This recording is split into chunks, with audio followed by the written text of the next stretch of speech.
राम मंदिर में रामलला की मूर्ति स्थापित करने के बाद आज चौथे दिन से विधिवत पूजन शुरू हो गया है।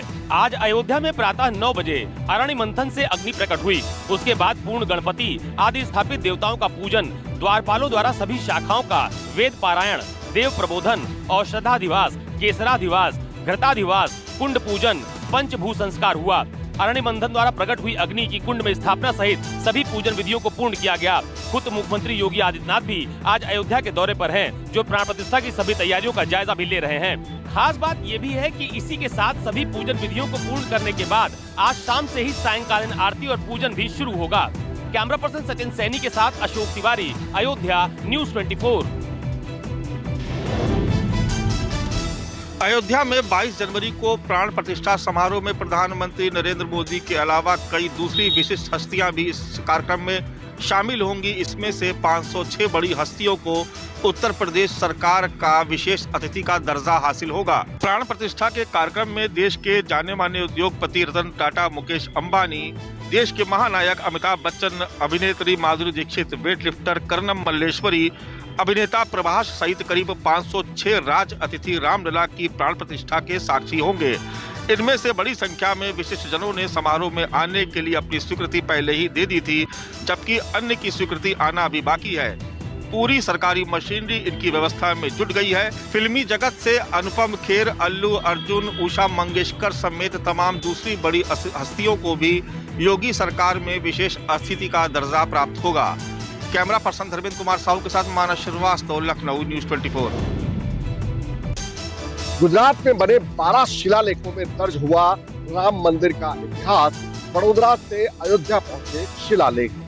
अयोध्या में बन रहे भव्य राम मंदिर की प्राण प्रतिष्ठा में आज पूरा देश उत्सव मना रहा है और अपने तरीके से योगदान दे रहा है। ऐसे में गुजरात में भगवान राम के नवनिर्मित मंदिर के लिए अहम योगदान दिया जा रहा है। मंदिर की वास्तुकला, डिजाइन, शिल्पकाम, ध्वजदंड, स्वर्ण तख्त, नगाड़ा, विशाल अगरबत्ती, अजय बाण, भव्य दीपक सहित कई सामग्रियां अयोध्या पहुंची है। इसी क्रम में राम मंदिर में लगने वाले शिलालेख भी वडोदरा से मंदिर के लिए रवाना कर दिए गए थे। इन शिलालेखों में मंदिर का इतिहास और वर्तमान दर्ज किया गया है। वडोदरा शहर में 12 शिलालेख बनाए गए हैं। 5 फीट लंबाई और 3 फुट चौड़ी इन शिलालेखों पर मंदिर निर्माण की पूरी रूपरेखा दर्ज की। वडोदरा के रहने वाले हिमांशु बलगामिया और धवल बलगामिया ने इन शिलालेखों पर अपनी कला से इतिहास दर्ज किया है।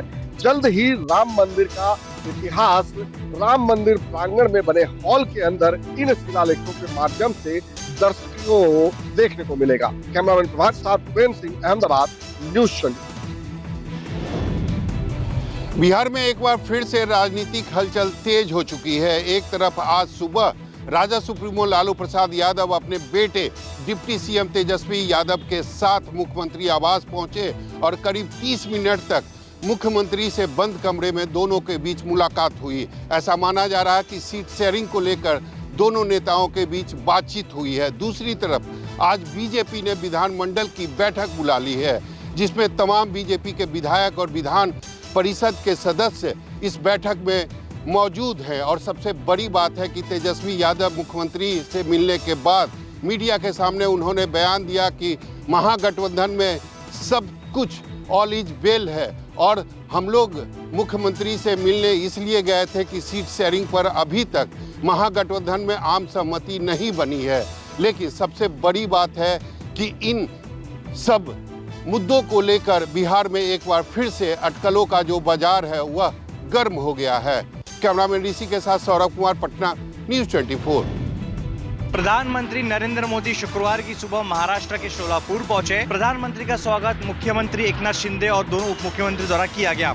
अपने दौरे के दौरान प्रधानमंत्री ने कई सारे सरकारी योजनाओं का उद्घाटन किया। इसमें देश के सबसे बड़े लो कॉस्ट हाउसिंग प्रोजेक्ट्स भी शामिल रहा। पीएम ने महाराष्ट्र के लोगों को लगभग 2000 करोड़ रुपए की सौगात दी। इनमें 8 अमृत परियोजनाओं का आधारशिला भी रखा गया। पीएम ने सोलापुर में प्रधानमंत्री आवास योजना के तहत बनाए गए करीब 90,000 से अधिक घरों को भी हितग्राहियों को सौंपा। इस दौरान पीएम काफी भावुक दिखाई दिए। पीएम ने जनसभा को भी संबोधित किया। अयोध्या में 22 जनवरी को होने वाले समारोह के बारे में बात करते हुए पीएम ने कहा कि ये समय हम सभी के लिए भक्ति भाव से भरा हुआ है। 22 जनवरी को ऐतिहासिक क्षण आने वाला है जब हमारे भगवान राम अपने भव्य मंदिर में विराजने जा रहे हैं। पिछले 10 दिन के अंदर प्रधानमंत्री का यह दूसरी बार महाराष्ट्र का दौरा था। इससे पहले 12 जनवरी को प्रधानमंत्री नासिक और नई मुंबई पहुंचे थे और देश के सबसे बड़े समुद्री पुल का उन्होंने उद्घाटन किया था। महाराष्ट्र के बाद प्रधानमंत्री तमिलनाडु और कर्नाटक के दौरे के लिए निकले। कैमरा पर्सन आंचल सिंह के साथ अंकुश जायसवाल, न्यूज़ 24 मुंबई। केंद्रीय गृह मंत्री अमित शाह कल से 3 दिनों की अपने नॉर्थ ईस्ट की यात्रा पे हैं। आज वो मेघालय की राजधानी शिलोंग में है, जहां पे असम राइफल्स के शहीद हुए जवानों को उन्होंने श्रद्धांजलि दी। इसके अलावा कल वो असम पहुंचेंगे और कई विकास परियोजनाओं का उद्घाटन करेंगे, शिलान्यास करेंगे, विकास कार्यों की समीक्षा करेंगे। नॉर्थ ईस्ट में जो भारत न्याय यात्रा राहुल गांधी की है वो भी नॉर्थ ईस्ट में चल रही है। इसके अलावा तो इस तरीके से नॉर्थ ईस्ट से एक तरफ राहुल गांधी ने जो अपनी भारत न्याय यात्रा शुरू की है, दूसरी तरफ ये जो नॉर्थ ईस्ट का दौरा है काफ़ी अहम गृह मंत्री का माना जा रहा है कि जिन राज्यों में बीजेपी को अपनी स्थिति को बेहद मजबूत करना है, संगठन को मजबूत करना है, वोट में तब्दील करना है, वहाँ पे सबसे ज़्यादा फोकस किया जा रहा है, जिसमें कि बीड़ा उठाया है केंद्रीय गृह मंत्री अमित शाह ने और देश के प्रधानमंत्री ने शुरुआती दौर में। कैमरामैन अजय के साथ प्रशांत देव, न्यूज़ 24 दिल्ली। झारखंड के मुख्यमंत्री हेमंत सोरेन से कल ईडी पूछताछ करेगी। ईडी की यह पूछताछ मुख्यमंत्री आवास में ही होगी और इसके लिए सुरक्षा व्यवस्था सख्त करने का आग्रह ईडी ने झारखंड के डीजीपी और मुख्य सचिव से की है।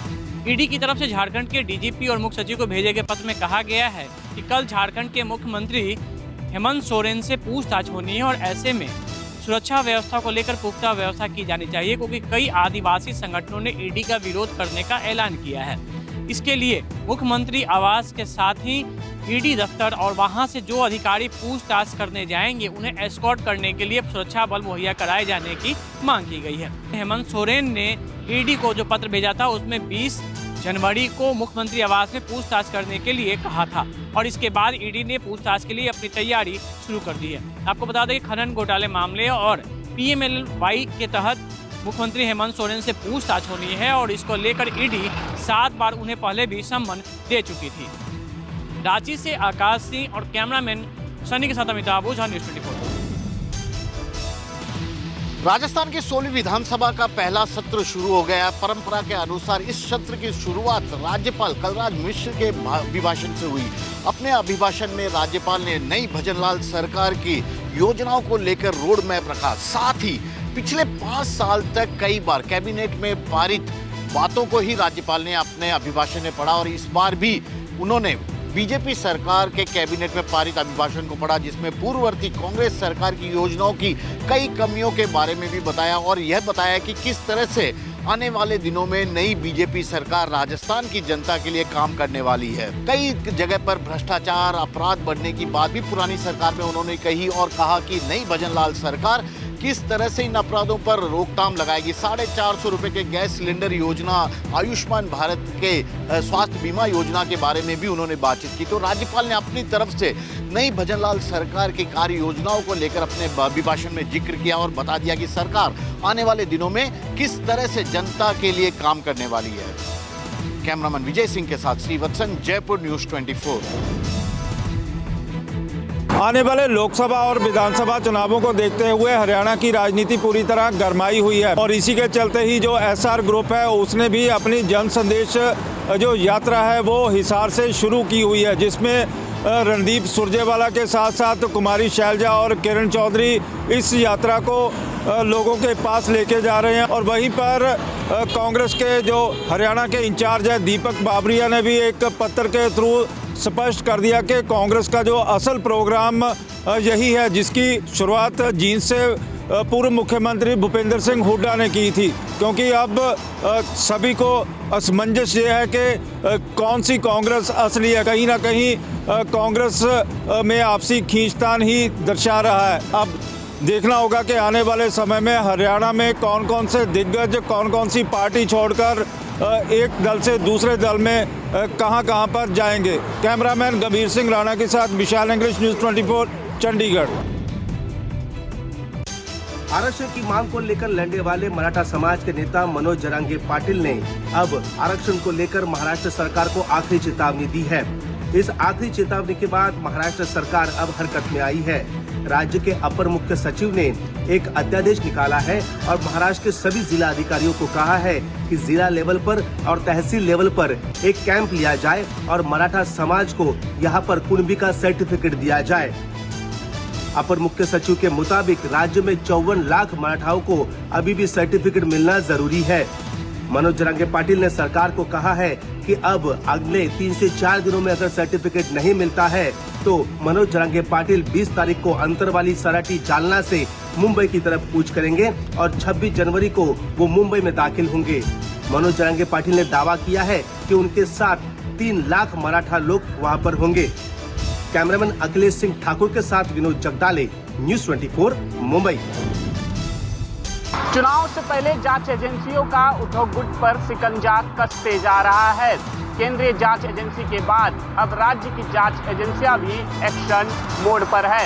एंटी करप्शन ब्यूरो ने उद्धव गुट के विधायक राजन साल्वी के खिलाफ आय से अधिक संपत्ति का मामला दर्ज कर उनके घर और ठिकानों पर छापेमारी की। कार्रवाई के बाद राजन साल्वी ने कहा कि उन्हें शिंदे गुट में बुलाया गया था, न जाने पर यह कार्रवाई की जा रही है। वो गिरफ्तारी से नहीं डरते हैं, लेकिन उनके परिवार वालों को परेशान किया जा रहा है, जो न्याय संगत नहीं है। गौरतलब है कि इसके पहले आदित्य ठाकरे के बेहद करीबी माने जाने वाले सूरज चौहान को कोविड के समय हुए करोड़ों रुपए के खिचड़ी घोटाले के मामले में ईडी ने गिरफ्तार किया है। पीएमएलए कोर्ट ने सूरज चौहान को 22 जनवरी तक के लिए ईडी की कस्टडी में भेजा है। कैमरामैन दिलीप आवरे के साथ राहुल पांडे, न्यूज़ 24 मुंबई। वडोदरा में हुई घटना हादसा नहीं हत्या है, विपक्ष ने लगाया आरोप। 18 के खिलाफ मामला हुआ दर्ज। गुजरात के वडोदरा में बच्चों के पानी में डूबने से हुई मौत के हादसे ने एक बार फिर कुंभकर्णीय नींद में सो रहे प्रशासन की पोल खोल दी है। अभी मोरबी पुल त्रासदी और सैकड़ों की डूबकर हुई मौत को लोग भूले भी नहीं थे कि वडोदरा के हरणी तालाब में तंत्र और आयोजकों की लापरवाही से 14 मासूम बच्चों और 2 शिक्षकों के डूबने से मौत हो गई। दरअसल कल शाम करीब 4:30 बजे न्यू सनराइज स्कूल के 60 से अधिक छात्र छात्राएं पिकनिक के लिए हरणी तालाब पहुंचे, जहां 14 की क्षमता वाली एक बोट में 27 लोग सवार हो गए, जिसमें 2 शिक्षक और 24 बच्चे थे। इसी दौरान अचानक नाव पलट गई और तमाम लोग पानी में डूबने लगे। इस हादसे में 2 शिक्षक और 14 बच्चों की मौत हो गई। नाव पर सवार 10 बच्चों को इस तरह से बचा लिया गया, जिनका अस्पताल में इलाज चल रहा है। हादसे के बाद वडोदरा पुलिस ने मामले में 18 लोगों के खिलाफ केस दर्ज किया है। श्रद्धालु को आने वाले श्रद्धालु को भी प्रभु श्री रामलला के 500 वर्षों के बाद, कई शताब्दियों के बाद दर्शन करके आनंद की अनुभूति होगी, अंतःकरण से उन्हें आनंद की अनुभूति होगी। इसके लिए भी बेहतर कोऑर्डिनेशन की दिशा में प्रयास प्रारंभ किए गए हैं। मैं पूरे विश्वास के साथ कह सकता हूं कि जैसे कार्यक्रम अब तक सभी सकुशल संपन्न हुए हैं, 22 जनवरी का कार्यक्रम भी एक ऐतिहासिक कार्यक्रम है। भारत के विश्वास और लोक आस्था की पुनर्प्रतिष्ठा का, भारत के गौरव की पुनर्प्रतिष्ठा का कार्यक्रम है। इस कार्यक्रम को हम लोग जनता जनार्दन और सभी आम जनमानस के सहयोग से, पूज्य संतों के आशीर्वाद से, रामलला की कृपा से सकुशल संपन्न करने में सफल होंगे। आप सभी यहाँ पर इस भीषण शीतलहरी में हैं।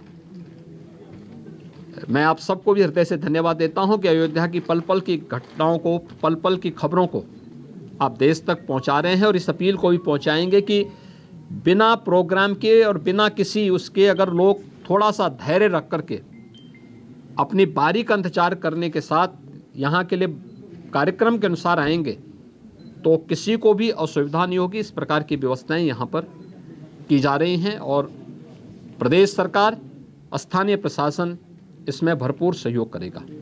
बहुत बहुत धन्यवाद। कोई रजिस्ट्रेशन पोर्टल भी होगा ताकि ऑडियंस को सभी प्रकार की चीज़ें, सभी चीज़ें इसमें की जा रही हैं। स्थानीय प्रशासन के साथ लोकल स्तर पर हम लोग इसकी व्यवस्था कर रहे हैं और प्रदेश में हम लोगों ने इसके लिए बीट प्रणाली भी लागू करने के लिए कहा है, जो निचले स्तर तक लोगों से संवाद बना करके उनको लाने और उनको व्यवस्थित तरीके से दर्शन कराने में योगदान दे सके। जिला स्तर पे किस तरह की सुविधाएं? देखिए, हर प्रकार की व्यवस्थाएं होंगी, उसके लिए हम प्लानिंग कर रहे हैं।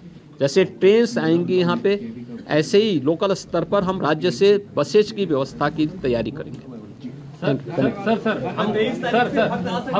नहीं, ये श्री राम जन्मभूमि तीर्थ क्षेत्र न्यास इसके बारे में तय करेगा और जब से वो तय करेंगे तब से दर्शन की प्रक्रिया शुरू होगी। राम की पैड़ी से मीडिया को हटाया जाएगा कैसा?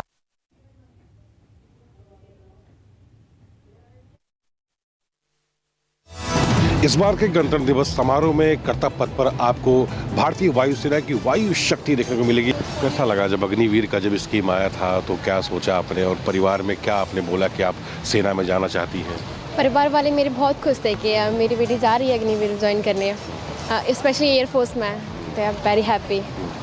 तमाम उतार चढ़ाव हुआ जब अग्निवीर स्कीम जब लॉन्च हुआ तो ये कहा गया कि ये स्कीम फेल हो सकता है, कम समय के लिए नौकरी है, लेकिन जब आप स्कूल में होंगी तो आप टीवी पर गणतंत्र दिवस समारोह आपने देखा होगा, अब आप खुद वहाँ पर मौजूद रहेंगी।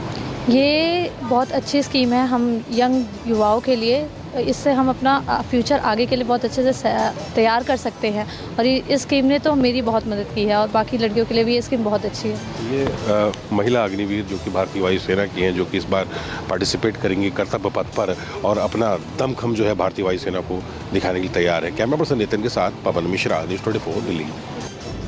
22 जनवरी को अयोध्या में भगवान श्री राम के जन्म स्थान पे प्राण प्रतिष्ठा हो रहा है, उसको लेकर पूरे देश में चर्चा है। लोग दूर दूर से अयोध्या पहुंच रहे हैं, लेकिन कोलकाता के राम मंदिर में भगवान श्री राम की पूजा अर्चना वर्षों से हो रही है। लोग दूर दूर से इस राम मंदिर में आते हैं, पूजा करते हैं, भगवान के सामने यहाँ पे अपनी मनोकामना पूर्ण करते हैं। तो वाकई भगवान राम को लेकर किस तरह से तैयारियां चल रही है कोलकाता के इस राम मंदिर में, आज से लेकर 22 जनवरी तक विशेष कार्यक्रम किए जा रहे हैं, लोग पूजा अर्चना किया जा रहा है। 22 तारीख को बड़े धूमधाम से इस मंदिर में भी पूजा होगा। तो कह सकते हैं कि लोग कोलकाता के अयोध्या नहीं जा पा रहे हैं, वो कोलकाता के राम मंदिर इसी मंदिर में आ रहे हैं और भगवान श्री राम के दर्शन कर रहे हैं। वाकई देखिए रामलला की जो पूरी यहाँ पे राम दरबार बनी हुई है और भक्तगण दूर दूर से आ रहे हैं और पूजा अर्चना कर रहे हैं और हर किसी की मन्नत भगवान श्री राम के पूजा अर्चना से पूरी हो रही है। कैमरामैन विनोद के साथ मनोज पांडे, न्यूज़ 24 कोलकाता। 22 जनवरी को अयोध्या में राम मंदिर में प्राण प्रतिष्ठा का भव्य कार्यक्रम होने जा रहा है। देश विदेश से हजारों की तादाद में श्रद्धालु अयोध्या पहुंचना शुरू हो चुके हैं और श्रद्धालु राम भक्ति में डूबे नजर आ रहे हैं। और न्यूज़ 24 इस समय मौजूद है भारत पाकिस्तान अंतर्राष्ट्रीय सीमा से सटे हुए आखिरी गांव मकवाल में। यहाँ पर गांव वाले जो हैं वो राम भक्ति में लीन नजर आ रहे हैं। गांव वालों के अनुसार उन्हें भगवान राम ने खुद ऐसा आशीर्वाद दिया है कि वो अपने को बेहद ज्यादा खुशकिस्मत मान रहे हैं। ये आप तस्वीरों में देख सकते हैं कि यहाँ पर जो गांव वाले हैं वो इस पत्थर की पूजा कर रहे हैं, क्योंकि गांव वालों के अनुसार ये जो पत्थर है ये राम सेतु का पत्थर है। प्राण प्रतिष्ठा के भव्य कार्यक्रम से पहले जो है भगवान राम ने इन श्रद्धालुओं को आशीर्वाद दिया है और गांव वालों ने सर्वसहमति से फैसला किया है कि वो अयोध्या जाएंगे, प्राण प्रतिष्ठा के कार्यक्रम में शामिल होंगे। जो गाँव वाले घर में होंगे वो दीपक जलाएंगे। कैमरामैन पवन के साथ पंकज शर्मा, न्यूज़ 24 मकवाल गाँव। 22 जनवरी को अयोध्या में श्री राम लल्ला के नए मंदिर की पूजन है और उसको लेकर पूरे देश में उत्साह का माहौल है। 22 जनवरी को लेकर पटना के महावीर मंदिर में विशेष तैयारी की गई है। महावीर मंदिर में उस दिन विशेष कीर्तन का आयोजन किया गया है जो सुबह 6 बजे से रात के 9 बजे तक चलेगा। और इसके अलावा यहाँ पर दोपहर में जब अयोध्या में पूजन होगा उसके बाद यहाँ भी विशेष पूजन होगा और उसके बाद भक्तों को शुद्ध घी में बने हलवे का प्रसाद का वितरण होगा। महावीर मंदिर के व्यवस्थापकों के अनुसार जो राम मंदिर बना है उसमें महावीर मंदिर की तरफ से 10 करोड़ रुपए दिए गए हैं। सोने का बना हुआ तीर और धनुष भी दिया गया है। पूरे पटना में अलग अलग 30 से ज़्यादा शोभा यात्रा निकलेंगी जो महावीर मंदिर के पास आके समाप्त होंगी और ये शोभा यात्रा पटना रामनवमी संघ के द्वारा निकाला जाएगा जो अलग अलग मोहल्लों में करीब 30 से ज़्यादा शोभा यात्रा निकाली जाएंगी। और इस वक्त पटना के डाक बंगले चौराहे पे 21,000 दियों से भगवान श्री राम की आकृति बनाई जाएगी। कैमरामैन सनी के साथ अमिताभ ओझा, पटना न्यूज़ 24। पाकिस्तान से हिंदुस्तान पहुंची सीमा हैदर अपने बच्चों के साथ इस समय ग्रेटर नोएडा के रबूपुरा में रह रही है, जहां पर वो जय श्री राम के नारे लगा रही है, भारत माता की जय बोल रही है और उसके जो बच्चे हैं वो भी जय श्री राम के नारे लगा रहे हैं और हनुमान चालीसा का पाठ कर रहे हैं। फिलहाल जो सीमा हैदर है, सीमा हैदर को आज यहाँ पर डॉक्टर AP सिंह अपने परिवार के साथ यहाँ पर पहुँचे हैं और उनको जो है यहाँ पर सनातन के धर्म में दाखिल होने के लिए इन लोगों ने पूरी तरीके से अपनाया है और सनातन धर्म के लिए जो सीमा हैदर जो अब सचिन मीना बन गई है, सचिन मीना के साथ में अपने परिवार के साथ यहाँ पर जय श्री राम के नारे लगाती दिखी है। साथ ही अपने बच्चे के साथ हनुमान चालीसा का जो पाठ है वो करती हुई दिखी है। फिलहाल जो सीमा हैदर है सचिन मीना के साथ मिलकर के अनाउंस किया है कि वो अयोध्या धाम जाएगी और वो पैदल जाएगी। ये अभी तय नहीं है क्योंकि ये कब जाएगी, क्योंकि जिस तरीके से जांच एजेंसियां अभी तक जांच कर रही हैं सीमा हैदर को लेकर के अभी जांच एजेंसियों ने कोई अपनी फाइनल रिपोर्ट नहीं पेश की है। कैमरा पर्सन अभय के साथ में मोहम्मद यूसुफ, ग्रेटर नोएडा, न्यूज़ 24। अयोध्या में 22 जनवरी को भगवान राम का प्राण प्रतिष्ठा होने को लेकर पूरे देश में उत्साह देखा जा रहा है, तो वहीं पश्चिम बंगाल के दुर्गापुर में एक शख्स ने 20 किलो बिस्कुट से महज अयोध्या धाम बना दिया। भगवान राम की हूबहू अयोध्या धाम को इस शख्स ने बनाया है। ये छोटन घोष है और करीब महज 5 दिनों में पूरी अयोध्या धाम बनकर तैयार हो गई। छोटन घोष इसके पहले भी कई कारनामे कर चुका है। ये कूड़े से बाइक को भी बना चुका है, कबाड़ों से भी बना चुका है और छोटन घोष इस बार चर्चा का विषय बना हुआ है क्योंकि 22 जनवरी को लोग अयोध्या पहुंच रहे हैं भगवान राम जन्मभूमि पे दर्शन करने के लिए। तो वाकई दुर्गापुर का रहने वाला ये शख्स पूरा अयोध्या को सिर्फ 20 किलो बिस्कुट से बना दिया है और जिसे देखने के लिए लोग दूर दूर से दुर्गापुर पहुंच रहे हैं। वाकई इसे देखकर लोग सराह रहे हैं और छोटन घोष की तारीफ भी कर रहे हैं। कैमरामैन विनोद के साथ मनोज पांडे, न्यूज़ 24, दुर्गापुर। कश्मीर घाटी में दिसंबर 2023 से जारी सूखी सर्दी के कारण यहाँ जनवरी के महीने में भी बारिश और बर्फबारी का कोई नामो निशान नहीं है, जिसके चलते अब सीधा इसका जो असर है वो आम लोगों के जन जीवन में पड़ता नज़र आ रहा है। पहले यहाँ पर्यटन जो है ख़ास तौर पर प्रभावित हुआ था, लेकिन अब जो प्रभाव है वो कश्मीर घाटी में इलेक्ट्रिसिटी उत्पाद पर भी पड़ा है और इसी के चलते सरकार ने आदेश जारी किया है कि आज से कश्मीर घाटी में लोगों को और पावर कटौती का सामना करना होगा। यानी अब लोगों को और ज़्यादा अंधेरे का सामना करना पड़ेगा और वो भी तब जब कश्मीर घाटी में तापमान लगातार रात के दौरान 0 से नीचे माइनस में रिकॉर्ड किया जाता है और लोगों को ज़्यादा ज़रूरत रहती है बिजली की अपने घरों को खुद को गर्म रखने के लिए। ऐसे में ये जो है बिजली कटौती अब लोगों के लिए एक बड़ी मुश्किल बन जाएगी। कैमरामैन मुजुब रशीद के साथ आसिफ श्रीनगर, न्यूज़ 24। अब उत्तर प्रदेश के सरकारी प्राथमिक विद्यालयों में भी प्राइवेट स्कूल की तर्ज पर पेरेंट्स टीचर मीटिंग कराई जाएगी। दरअसल निःशुल्क व अनिवार्य बाल शिक्षा के अधिकार के तहत स्कूलों में निगरानी व सामुदायिक सहभागिता बढ़ाने, बच्चों के नामांकन, उनकी उपस्थिति बढ़ाने के लिए ऐसी गतिविधियों को करने के लिए कहा गया है।